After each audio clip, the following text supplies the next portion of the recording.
hits and crits. This video is brought to you by Asmodee. What is up, YouTube? Welcome to another episode where we take a good look at the latest big tournaments we've seen. So we had the European Nationals, we had the German Nationals, but also right before that we had the big event of the US, we had the US Nationals.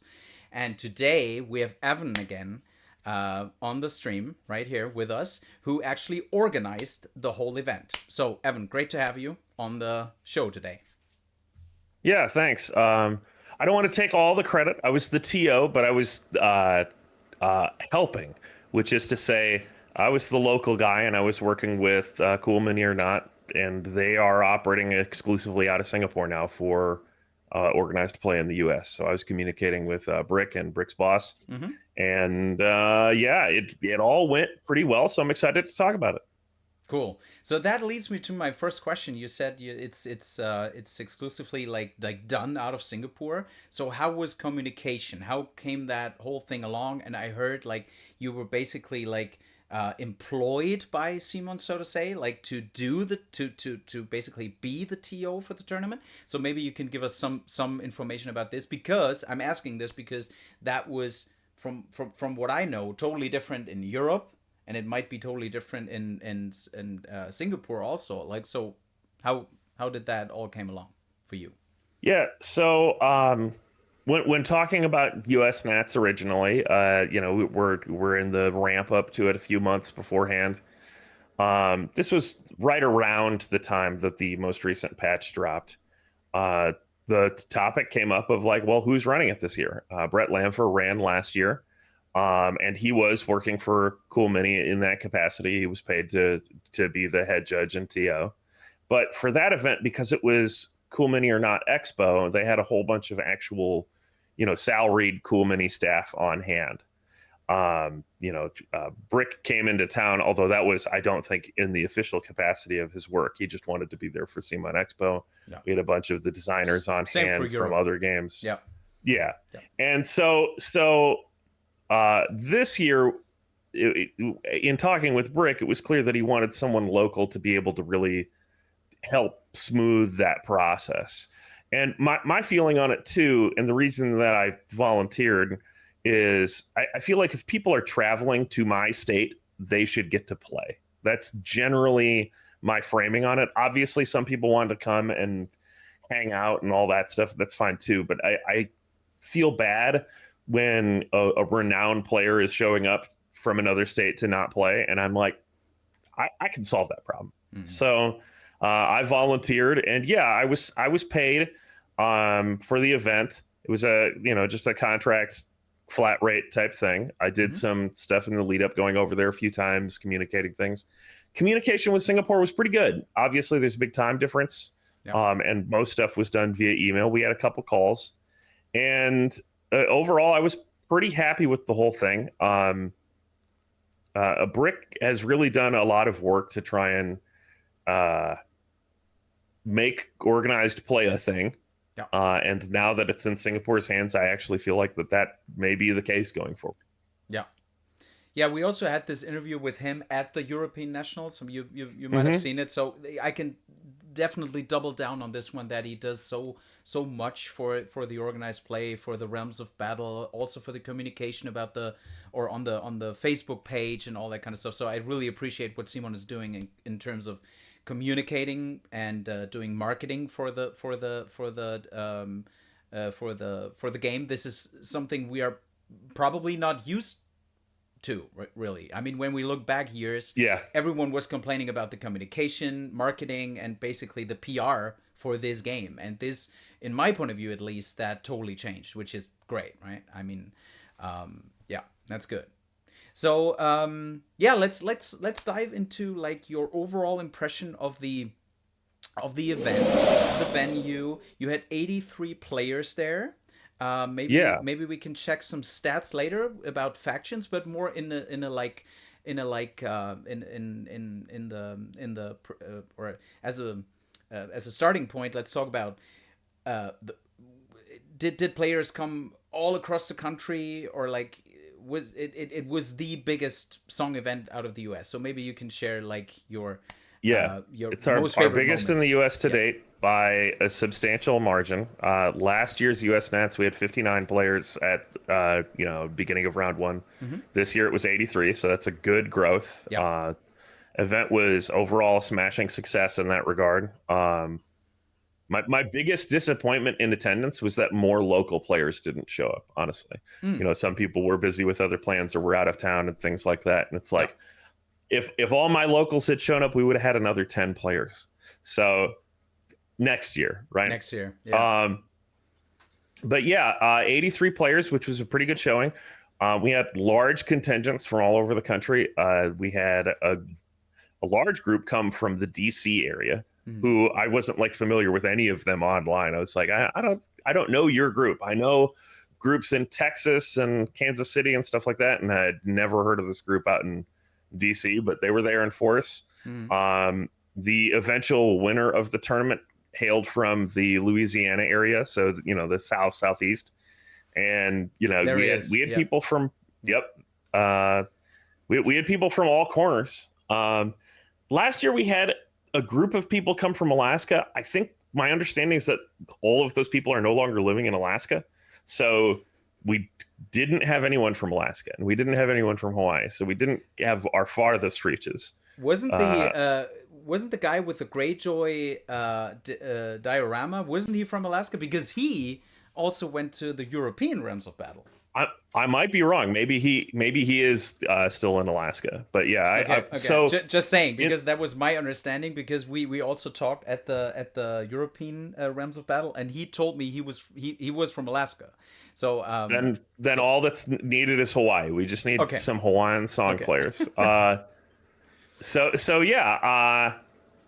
We had a really good smattering of people from different areas. It wasn't just like a Midwest regional tournament or anything like that. People were pretty happy with the accommodations. It was at Game Center again. We completely packed out their main room. I believe the name of the room is the Sirius. And it was, I think we could have fit maybe another 3 tables total in there. So next year, we're either looking at both rooms or potentially a different venue, I think, just because of the fact that if the player count goes up, we've got to expand. So got it. It was great. The key feedback that I got about the event, one of the things was just that while the space is great, everyone likes being at the Game Center because it's a cool store and it's a cool space. The room was packed enough that it got pretty hot. Particularly the first day, it was unseasonably warm. And so we were doing our best to get airflow going. I know that on the Sunday Slaughter stream, you could hear them open up. There was like a large loading bay door right next to it. And we're like trying to get air moving through there and stuff. So always a fun experience cramming a bunch of nerds into a room. Yeah. So while you're saying that, we had Sunday Slaughter at the venue also. They were streaming the top table, so definitely check out the streams at Sunday Slaughter when you want to take a deeper look at the games at the top table. What was your are there some key moments, your most favorite moments of the tournament? Can you share that before we jump into like some stats and lists? I think that for me, my favorite moments probably aren't gameplay related just because of the fact that I wasn't playing.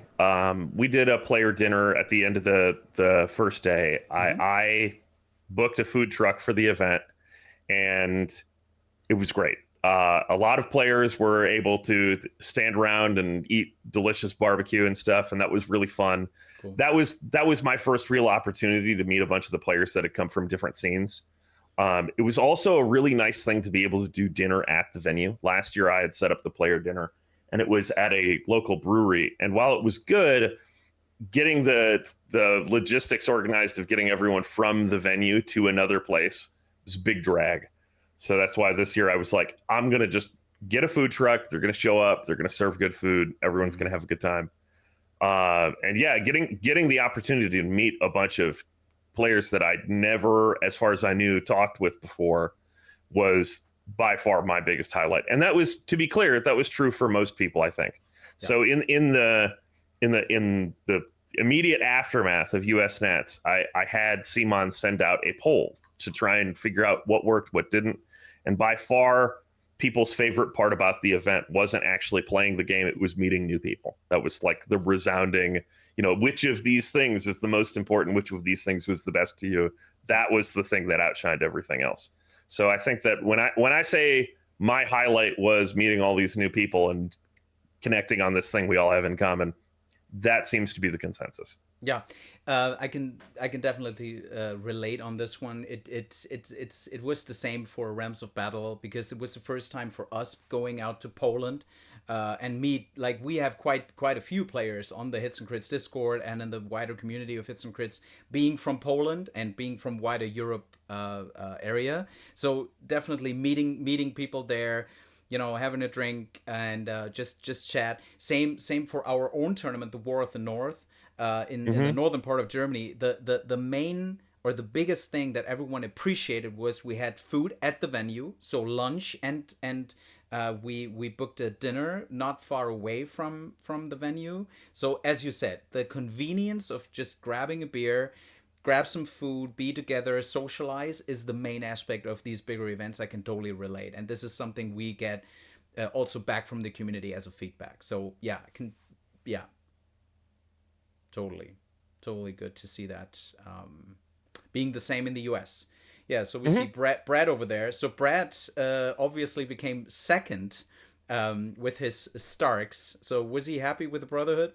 Was that like talking about prize pool? Was everyone happy with the support you got? I think that everyone was much happier with the prize pool this year versus last year. Last year was very top stacked, with the top 3 finishers getting the majority of the prizes. This year we worked hard to make sure that a lot of people were getting at least a little bit. We had best in faction and things like that. Our top place prize, I will say I found it a little bizarre, but I think it was just based off of timing. We had a Trudvang all-in Kickstarter. Yeah, exactly. And it's like, it's a cool game, and I think that bundle was like $800 or something like that on Kickstarter. But it also feels weird to be giving away another game. A product for a completely different game. I think that honestly we would have liked to be able to give out something tactics related, but the manufacturing timing just did not line up. Yeah. So hopefully tactics will be hitting stores soon. I have no idea, but I think based off of their Kickstarter timeline, it's supposed to be happening in the next Q1 3 to 6 months. Yeah, exactly. Yeah. I hope so too. What I heard last was, or the last info I got was like April 2025. So let's hope. Well, every Kickstarter is always late, right? So it'll be fine. Common, but it would have been nice to have some tactics stuff on hand, but unfortunately, not everything can work out the way you want it to, right? Exactly. But yeah, we had plenty of prize support, most of which was provided by Cool Mini. We did have a little bit of stuff provided from Jim. You can see him on the left there. He was up handing out prizes with me as well. The licensor from Dark Sword Miniatures. We had each best in faction got a Dark Sword Mini from that faction. Because it's neat to get a new sculpt for one of your characters. So I pitched that as an idea. There was some other stuff that Jim supplied as well. It was a good spread, and I think that people walked away quite satisfied. And the feedback. There were a few people that also were like, Trudvang is kind of a weird pick, but no one was unhappy with the amount of prize support. Yeah. Is there, before we jump into the factions and stuff, is there anything you already know where people were not, I mean, apart from air and for fresh air, is there anything else where you think, or where players said this needs to be changed for next year, that wasn't optimal this year, needs to be changed next year? Is there anything concrete? Yeah, there were a couple of pain points on the event. Nothing too substantial. I think that the timeline, we did a 2-day event. We did most of the stuff on Saturday. We did 4 rounds on Saturday and then 2 on Sunday. And I think that there's not a consensus on this, but there was a strong chunk of feedback that was stretch the event out more. Start it on Friday, do another round, because in order to have a single undefeated, we're going to need to add rounds if the event gets bigger. Yeah. We got lucky in that we had a single undefeated because of a tie at a high table late in the event. But if you want to have a single undefeated, you need more rounds than 6. Yeah. And a lot of people recognize that. I think that we should personally go to a 3-day event doing Friday evening, afternoon, Saturday all day, and Sunday part of the day. And probably add a round, and that will also alleviate some of the time stress on Saturday, because having 4 rounds in a day, as people who have done events like that can attest to, is pretty rough. It is rough. Yeah. I've done more than that in a day. That's even more rough. Yeah. And also when your venue opens, this was another pain point for us. The venue actually opened at 10, so getting everyone in and set up means that you're not really starting the first round until almost 11. Yeah. And that means that you only really have half a day to get all of those rounds in. If we could have started a few hours earlier, that's something that we probably could have asked for. But in the lead up to it, there was enough going on already that changing the timeline just was not going to happen. So yeah, yep. More time. Everyone always wants more time in the rounds. More rounds, more time at the event, etc. That always seems to be a big pain point at every event. And so next year, that's something that I'm focused on, trying to give more breathing room. Cool. Okay, so let's jump into some statistics. I mean, when we take a look at, or let us start with the stats here. So the first thing I realized, what is really common nowadays, is we do not see a lot of Free Folk, we do not see a lot of Night's Watch, we do not see a lot of Boltons, and in your case, even 0 participants with neutrals. So maybe you can talk a little bit about the stats of the tournament. Yeah, so I would say that none of this is really what I would call a surprise. I always expect a few more Night's Watch players because that's the army I started with, but no, this breakdown is about what I would expect. Yeah. Mark Rupp did not play neutrals this year. That's sort of his calling card, is showing up and playing neutrals. This was the first time in a long time, I think, that he hasn't done that. Okay. But that's because he was playing Bolton. So that's fair. That's fair then. Yeah. Yeah. I do see, I was just looking at the European Realms Battle. There were a few neutral players. They had 1% neutrals. It looks like 2 players total. Two players. So maybe when we hit 100 players next year, we'll have 1 neutral player at that rate. Okay. But yeah, Free Folk definitely underrepresented, almost to the point that it shocks me. Everyone kind of agrees that they're a good faction. Maybe it's something that just doesn't resonate with players as something that's fun for everyone to play, because it seems like they're not, when played correctly, it doesn't seem like they're in a bad place by any stretch. No. But it must be something play pattern related, or maybe people just want to play knights in shining armor and not guys in rags and leathers. Yeah, I don't know. I mean, we just came back from the German Nationals where we also played like 7 rounds and 4 in one day and everything. But what I really appreciated was the second spot was taken by Export, who played an 11 activation Free Folk list with Varamir and Cave Dweller Savages, Thens, and 2 Raiders, and so 11 activations, and Borog's Boar and everything. So it really went well for him.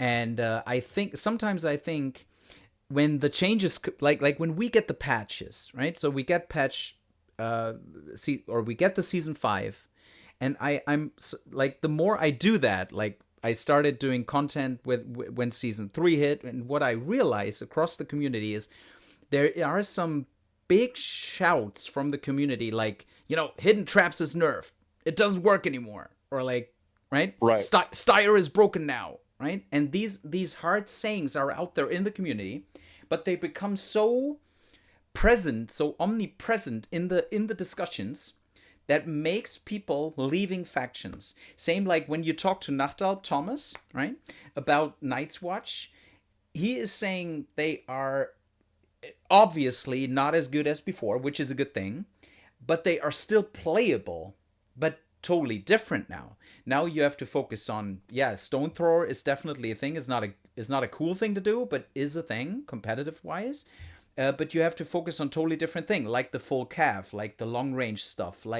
So it's not John anymore. It's not stuff like Sworn Brothers or Ranger Hunters killing stuff. It's more like, right? It's more ranged and maneuverability and stuff. So it's definitely a playable faction. So it's I think that really comes from people stepping away because the community has such strong feelings about certain things that the patch brings. I don't know about you, but that's more and more this becomes my impression of the game.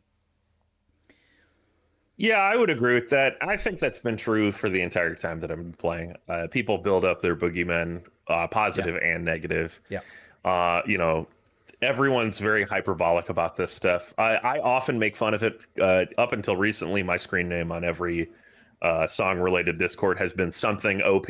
Yeah, I've seen it. The boar is OP or whatever. OP, yeah. Because right, there's always something, and sometimes they're clearly the opposite of true, and sometimes it's like, no, this is like actually a good thing. But the key is that we frame ourselves around this sort of like splitting diametric black and white. Either something is the best, oh my god, it ruins every game, 100% win rate, or unplayably bad. If you think this is good, you're trash at the game, etc., etc. And that's like that's the nature of the online conversations around this stuff. True. And what we see is that's I don't think that's true. I don't think Martell was a favorite to win the event, but James he brought 2 lists and they did him well. Brett did super well on Stark. He was complaining the whole time because he says Eddard Stark is OP, etc., etc. And I mean, he kind of bore it out. His Eddard list was really, really good.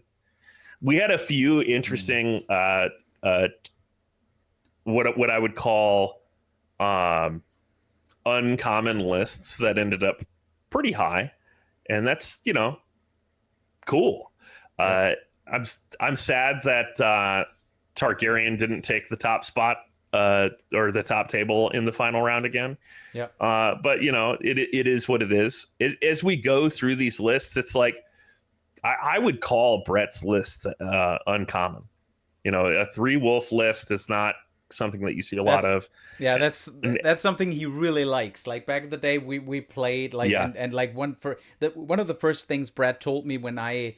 Well, let's not say I started out with the game, but when I was really learning the game, not like playing the game, but like starting off with the game, but really learning the mechanisms and like being better, he said, play Rob, play 9 activations, you will learn the game. You will learn positioning, you will learn how to play the game. So this was always one favorite of him. But this one I would also consider uncommon because a lot of times you put Rob into something like Cutthroat, Sworn Swords is good. The Karstark Loyalists were also a pick, but now Spearman got better through the 5 points. And with this Eddard Stark 6 point, those wolves are basically unkillable, right? And I think when those 9 activations hit you, a lot of people do not know what hits them. Because I feel like a lot of people don't expect it, but also his Eddard Stark list, double Tully Cav is, I wouldn't call that part uncommon, but running Eddard Stark Commander is pretty uncommon, I feel like. Yeah. And Tully Sworn Shields, to my recollection, just don't get play at all, and he used them to great effect. Yeah. So shout out to Brett in second. Looking at James's first place lists, I would say that both of these are what I would expect roughly from a Martell list, with the exception of I haven't seen a lot of people using Walder after the changes, and here he is in one of the lists. Yeah. But I would call these quote unquote standard Martell lists. Oberyn's probably not the most popular commander, but he's decent. And shutting down heal as a technical ability is very powerful in a meta that has a lot of things like Tully Cav that want to just passively build things back up. Yeah. So we had one Night's Watch player that was running a War Machine list that felt very similar to the sort of things that I used to run before I gave up on trying to prove to the devs that it's unfun to play against. But is it this he one? and Brett played with Benjamin Stark and 2 Scorpions, or what do you mean? Give me 1 second. I will pull it up here. It's you can just name me the player then. Yeah. Robert McCauley. Yeah. Oh, there he is. Yeah, one of the West Coast bannermen. Oh, yep. Okay. Double Stone Thrower. Mm-hmm. Double Stone Thrower and Scorpion Crew. A list that kind of everyone dismissed as a meme, absolutely terrorized the tournament. I swear to God. That was I think the list that was the boogeyman at the tournament, really? Because people were having so little fun playing against it. Yeah, obviously. But I never think I never thought that would work. Yeah. Yeah, it works. So okay, you can't say that out loud. We will see it more then. The problems do express themselves and people are willing to exploit them. He was undefeated in the first day, and then in the second day he had a match against Brett where they both realized that neither of them could engage each other, because he didn't pick the War Machine list against Brett because he felt like he would get run over. Yeah. So he took his brick wall, his response to lists that take it, and then both of the lists realized that the first to engage would lose. So that was the draw round that gave us a single undefeated. Because of the fact that Brett had a draw, he would have been if he had won this game, then theoretically he could have won all of his games and we would have had 2 all winners. But this draw, where they just kind of set up on either side of the field, and then they were like, and I'm not going to come over there, and you're not going to come over here, so it's a draw. Same points on the field, good game. And it is, yeah, exactly. It is what it is. They just realized that if either of them took the risk, that they would lose. Got it. Because both lists are such hardcore retribution type lists. Oh man. So yeah, it was really interesting to see. I know that playing against that list for Mark, he talked about it. He was like, it's really unfun to play into a list where you lose half of your stuff in the first round and a half before you've even made it across the field. Yeah. And you know what? He's right. And that's what I've been saying from the beginning. I think that the War Machines, they have a problem of being not fun. Yeah, absolutely. And like from what I've seen, and I would say starting even season 3, maybe season 4, the latest, Simon tries to remove stuff that basically shuts down stuff without, or shutting down stuff that gives you that feels bad moment as an opponent. So why is the Stone Thrower still with us, right? I mean the Stone Thrower. I feel that way nerfed, about but, most of global damage in this game. I just don't think it fits the technical stuff. But also, this isn't really about my thoughts on the game. I want to give credit to Bob for bringing a interesting change-up list to the format and kind of showing everyone who's boss with it. Because it's a really interesting thing. He did really well. There are a couple of standout lists like that, but I think that most people were kind of relying on Bob end up? He was in 9th. So his first day he went undefeated. Then he took the draw, and then his last round he got a loss. Oh, okay. But Robert, you mean? Yeah, sorry. Yeah. Sorry. Yeah. Mm-hmm. So, the other Night's Watch player who's right next to him in 8th, Kieran, took what I would also call a pretty uncommon list. In that, actually, both of his lists, but particularly his second one, which is all Cav Night's Watch. Mm-hmm. His first list is a Donal Defender list. I've seen this kind of stuff before. Taking Golden Company Crossbow's interesting, but that second list, Ranger Vanguards with Benjen, 2 units of trackers, and Flayed Men, is not something that you see much of. But I'm all about it. Benjen's my boy. I love both Benjens. That's the commanders in Night's Watch to play, in my opinion. And taking all Cav as Night's Watch is a very spicy choice.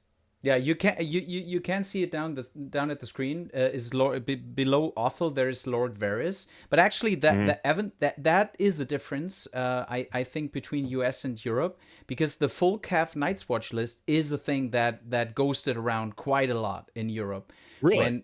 After the big nerf for the Night's Watch, so season 4, we got the double. I actually played this list quite often, but differently. I had 2 Vanguard, so 2 trackers.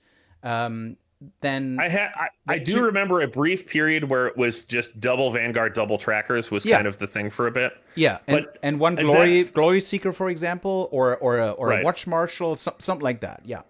Or even a cold hands attachment. But I remember that being an experimentation phase and dying off, but that was like a year ago. So I don't see much. I'm still playing it. Night's Watch. I'm still playing it. I think you can be quite successful with such lists still for Night's Watch.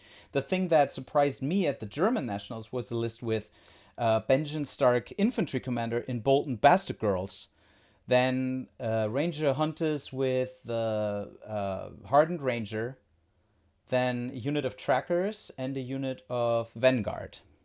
Lying in Wait is the best card. Lying in Wait. That's my hot take. Yeah. That card is nuts. It totally changes play patterns and stuff. And yes, comboing it with Bolton's Bastard Girls is like, oh my God, Benjen isn't activated. I can't activate anything that he can see, or I'm just going to get blown up. Exactly. It's crazy. It's crazy, yeah. All right. Yeah, awesome. I mean, is there anything else? Is that one question I had left in terms of lists? What really is a thing right now in Europe is Mother of Dragons. How was Mother of Dragons? How did it in the U.S. Nationals? Was it a thing? You said they Targaryens didn't score higher than you would expect it, maybe. So what about Mother of Dragons in the U.S. Nationals? I mean, we only had 2 people running Mother of Dragons. There's Larry M at 10th place. There's a Mother of Dragons list. Oh, we had 3. Roy also ran it. Okay. And that's one of the normal, I would say, like common Mother of Dragons lists. Unsullied Pikemen, Dany, Drogon, Rhaegal, Dothraki Screamers, Miri, Lord Varys, and Tycho. In at place 10. Yeah. That's it. Yeah, Larry did well with it. Yeah. Yeah, exactly. Larry did well with it. I was wrong again. We have 4 total. And then we had Adam another one. Right in the middle. 32, and that's the classic double dragon list as well. That's classic, yeah. Xaro, Miri, Tycho, Outriders, right? And then we had Chris Montgomery and Roy McCarthy, who are both local players that ran Targaryen. And Chris was running 2 dragons, and I think it was Unsullied Pikemen. He brought the crossbows in Dany and Unsullied Pikemen, along with Drogon and Rhaegal, and Kaith, actually. Yeah, actually, Roy's list, is interesting. Golden Company crossbows with Mother Dragons, Outriders, Fortune Seekers. Here he is, yeah. Yeah, Rhaegal and Screamers with Screamer Co. But Roy honestly has not been playing a lot recently and likes to do fun stuff. But I'm wondering. I expected Targaryen to be more of a menace at the tournament, honestly. Yeah. Yeah, I've seen the Mother of Dragons list with Dothraki Outriders and a Fortune Seeker, but then you would definitely need Xaro as an NCU because he makes use of the bags more, and you can make use of the bag and shoot, which is quite cool for Outriders. But so that's different because they are pretty. I don't want to say oppressive, but they are pretty out there everywhere you go. Right now, you see Mother of Dragons quite a lot now.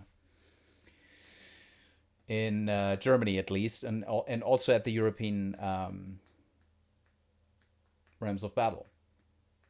Yeah, and it's interesting in contrast to last year because, so last year at US Nats, we had 4 Targaryen players. Obviously, Binish was in 2nd, and we had Lucas in 7th last year, and then we had 19th was also a Targaryen player.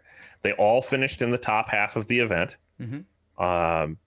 they were good. And as far as my recollection goes, in the following 2 patches, Targaryen's gotten nothing but buffs essentially. Yep. So seeing them not perform as well this year is surprising to me. It's surprising, yeah.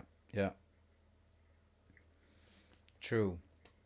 All right, so when I compare at the European Realms of Battle, you've seen quite a lot. What we've seen next to Mother of Dragons was Victarion, quite a lot. Gregor. Mm. So Assault Orders, basically, and having this Alpha Death Star unit raging, along with Balon, obviously. That's a thing. And also Courtney Penrose came along. He stepped from the NCU board onto the battlefield saying, I can do that too. So you've seen Courtney quite a lot because he brings really good cards to the game with issue commands and counterplot.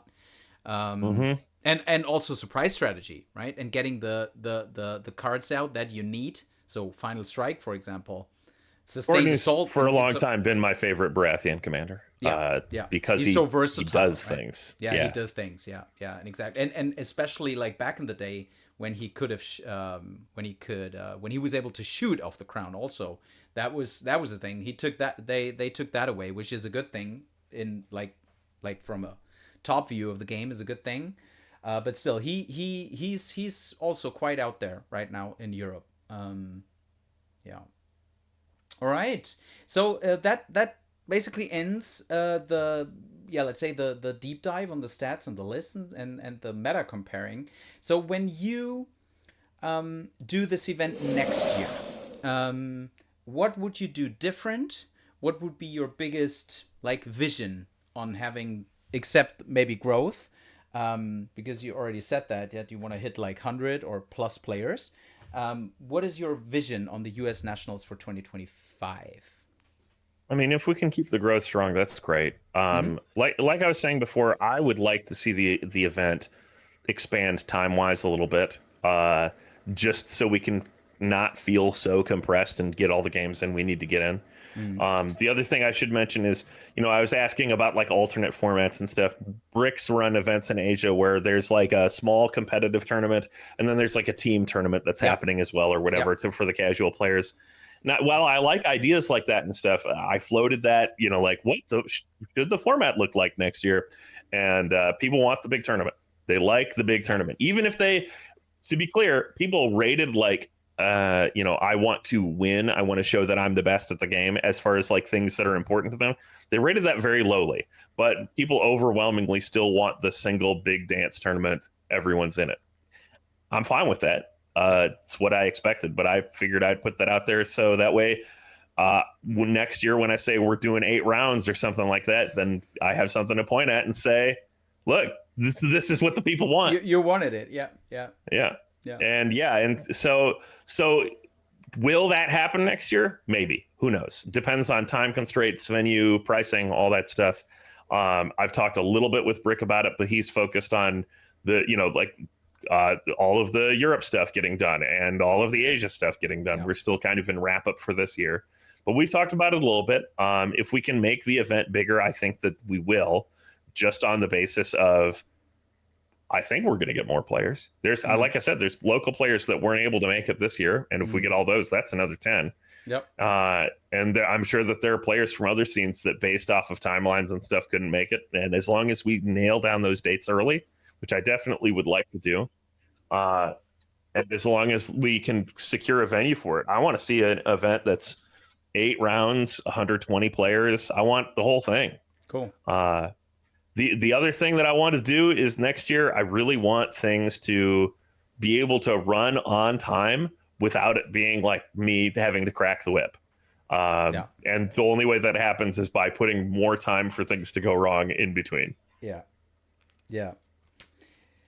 Sounds really good. Do you see, final question, do you see song tactics play any role in future, I don't want to say Realms of Battle, I say future song events? Do you see tactics play a role there? Like side events, giveaways, demo tables, whatever. Like maybe from Simon perspective, but also from your perspective. Do you see that plays a role in events in the future? So from what I know about the game, and I don't know much to be clear, but what I've been told about it and stuff, what I've seen from the Kickstarter is that it is oriented around narrative play. It's not really oriented around competitive play. Exactly. I've talked with Brick a little bit about this, where I was like, next year, do we need to also have space for tactics? And the answer may be yes, but it might be more of a narrative event. I don't know. For those of you in the audience that play games like Necromunda and similar, which I'm a big fan of, oftentimes the events for those may be structured like a tournament in the sense that there are rounds and so on, but it is definitely a narrative play event. It is not like I am trying to win. It is like trying to set yourself up to be in the best position going into the final round, to have some sort of impact on the greater battle or whatever. And then you say, well, Lannisters won the day or whatever. And those events are actually super fun. But will that be a key thing for, things like Realms of Battle going forward and so on? Like, will there be a strong competitive scene for that game? I really don't know. And it seems like it's not framed for that from what I've heard. Yeah. But me I think it'll be a big part of prize support, because there's a lot of really cool models in that game that are very usable for our game. Yeah. That's what I also think of. I thought about maybe framing bigger events of the miniatures game, basically framing it, saying here are cool miniatures. You can also tap into this game, have not as such high competitive experience, more of, as you said, like narrative, or like, just cool kitchen table times, right? But still have the benefit of like receiving those models, and they will have at some point rules also in the war counts, or there will be another app basically. Or what I heard, some of the miniatures will have rules for the miniatures game, like what they spoiled already. Like... Bobby B on his horse. And the promo minis, minis that we gave out there, the rules are for them are now in the app. I was hoping that the rules would be in there at the same time we were giving them out. So everyone knows what you're talking about. We're talking about Alicent Hightower and Rhaenyra Targaryen from the show. So this is, I will just hold it up right here. So we're talking about these miniatures. They were given out at the U.S. Nationals and at the Realms of Battle Europe also. That's the stuff we're talking about. I think that those guys, or the two of them, are from Tactics, as far as like that. Those sculpts will be in Tactics, just not dipped in liquid gold or whatever. And they did add some rules for those into the app that have some interesting restrictions, like like can only be run with the greens and only be run with the blacks. So I think that maybe that's telling us we're going to see additional sub factions when these things come out for the historical play, which is cool. I like new toys. New toys is good. Let's get more of those new toys out. Exactly. All right, good work. Good last sentence for this one. So Evan, thanks for taking the time. Thanks for all the insights. Thanks for sharing all your key moments and your future plans for U.S. Nationals. I'm really eager to see what's happening next year. I'm still trying to fly out there. That's in the plans for like years now. Maybe I can do it next year. Let's see. Well, maybe that's the plan. Is Sunday Slaughter did great streaming this year, but maybe Hits and Crits streams next year, so that way the Sunday Slaughter guys like Steven can play. That would be great. That would be great if he wants to play. Sure, we can talk about filling the spot maybe if he wants to win the thing next year. Well, and then you switch it up, and he flies out to Europe and does the stream, and you guys get to play. Exactly. Yeah, which we can't do, right? I mean, exactly. At the next one, the next one we do in February, there is no way I can play. Unfortunately, there's no way, because there's so much, as you know, as a TO, there's too much to do, too much stuff to judge, and the streaming table, and actually last time we just recorded, but there is just too much to play. You can't do both. So I do want to give a shout out to Jim. Jim Ludwig helped a lot in the run up to the event. We were able to store stuff at his place and so on. The other thing that he did, which was very cool, because we started with an odd number of players, is he was playing. He offered to play against people letting them use the Brotherhood Without Banners. We're playing against them. Oh, cool. Like as the buy round. So, because, he had the pre-production boxes on hand and was letting people take a look at them and so on, and just being like, yeah, do you want to play against it or do you want to use them? Totally fine. So we did a couple rounds of that. That's cool. As we had attrition, we no longer needed it once it evened out, but it was still a fun thing to do. So yeah, awesome. All right, Evan, thanks again. Nothing more to say. That this won't be our last video, because I also heard, like, maybe final sentence, there is also stuff happening at the Community FAQ Council you're also part of, so that won't be our last video. And until we meet Evan and myself again on the channel, roll those crits, guys.